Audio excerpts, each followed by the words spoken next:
Hello everyone, this is Mr. Andrew, the Year Services Coordinator for the Montgomery City County Public Library.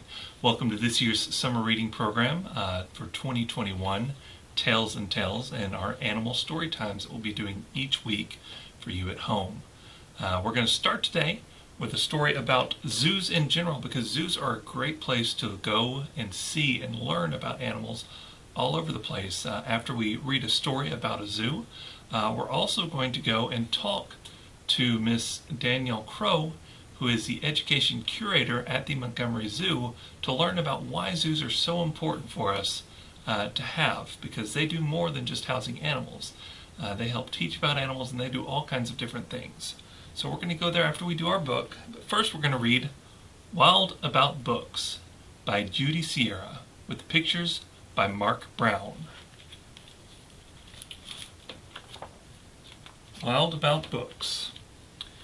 It started in the summer of 2002 when the Springfield librarian, Molly McGrew, by mistake drove her bookmobile into the zoo. Molly opened the door and she led down the stair, turned on the computer, and sat in her chair. At first all the animals watched from a distance, but Molly could conquer the strongest resistance. By reading aloud from the good Dr. Seuss, she quickly attracted a mink and a moose, a wombat, an oryx, a lemur, a lynx, 8 elephant calves, and a family of skinks. In a flash, every beast in the zoo was stampeding to learn all about this new something called reading. Forsaking their niches, their nests, and their nooks, they went wild, simply wild about wonderful books, choosing thin books and fat books and Cat in the Hat books, and new books and true books, and heaps of how-to books. Giraffes wanted tall books, and crickets craved small books, while geckos could only read stick-to-the-wall books. The pandas demanded more books in Chinese. Molly filled their requests, always eager to please. She even found waterproof books for the otter, who never went swimming without Harry Potter. Raccoons read alone, and baboons read in bunches, and llamas read dramas while eating their lunches. Hyenas shared jokes with red-bellied snakes, and they howled and they hissed till their funny bones ached. A tree kangaroo who adored Nancy Drew began solving mysteries right there at the zoo, such as, why were the bandicoot's books overdue? Gently, Molly taught lessons in treating books right, for the boa constrictor squeezed Crichter too tight. Baby bunnies mucked up Goodnight Moon with their paws. Giant termites devoured the Wizard of Oz. And bears' love of books was completely outrageous. They licked all the pictures right off of the pages. Tasmanian devils found books so exciting that soon they had given up fighting for writing. They made up adventures so thrilling and new that the others decided to be authors too. Pythons wrote with their tails, penguins wrote with their bills, and porcupines wrote with their very own quills. At the new insect zoo, bugs were scribbling haiku, and Scorpion gave each a stinging review.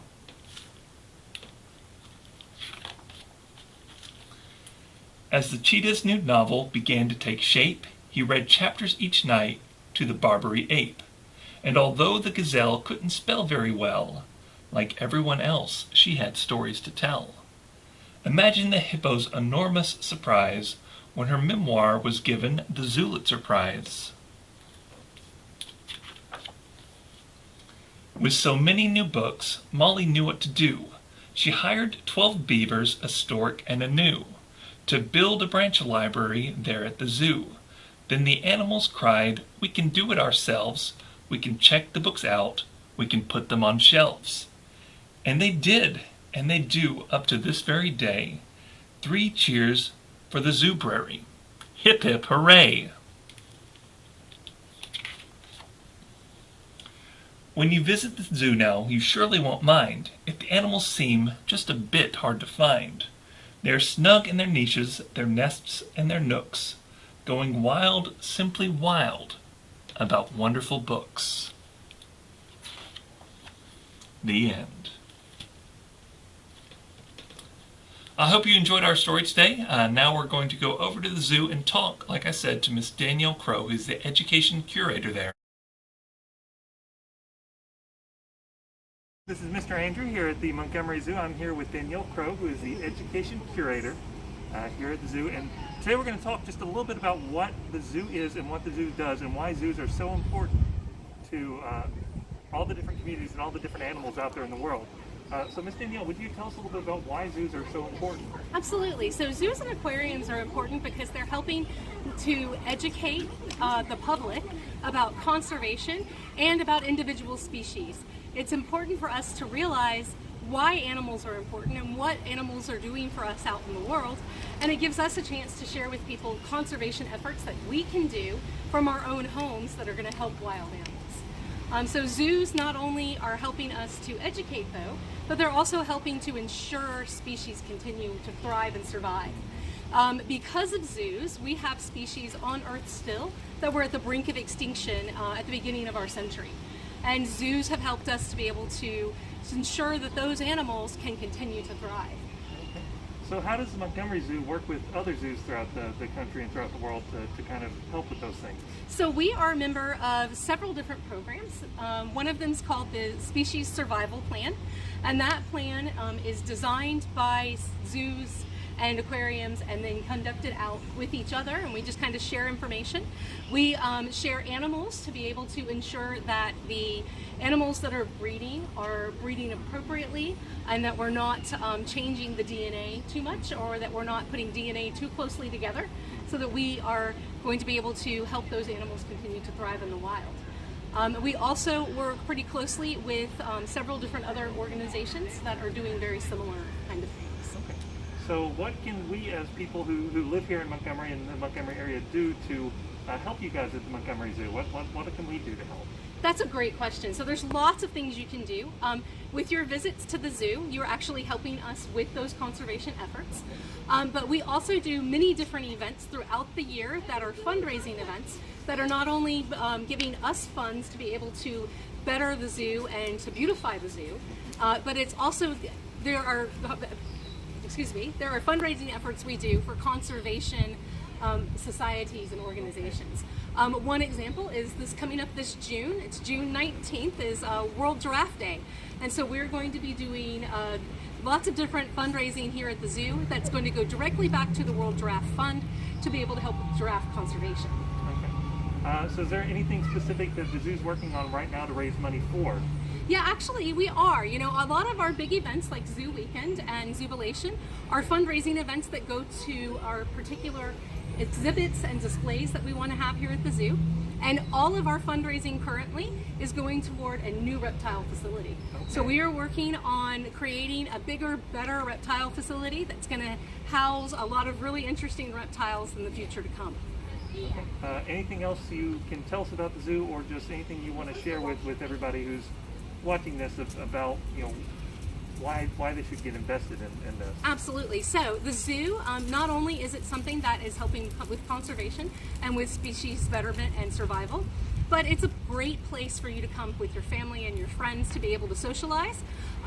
You know, in this day and age of COVID-19 and concerns there, we're an outdoor facility for the most part. And so you can spread out and enjoy yourselves and have a great time without having to worry about being right on top of another family.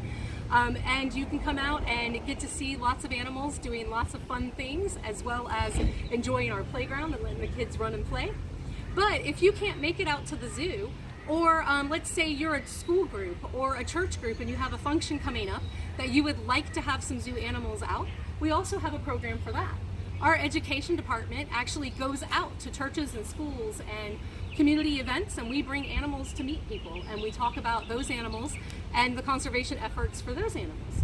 So if you're ever interested in that, that's our Zoo to Go program, and we are regularly going out to birthday parties and to community functions and to schools and to churches, and all of that information is on our website if you're interested.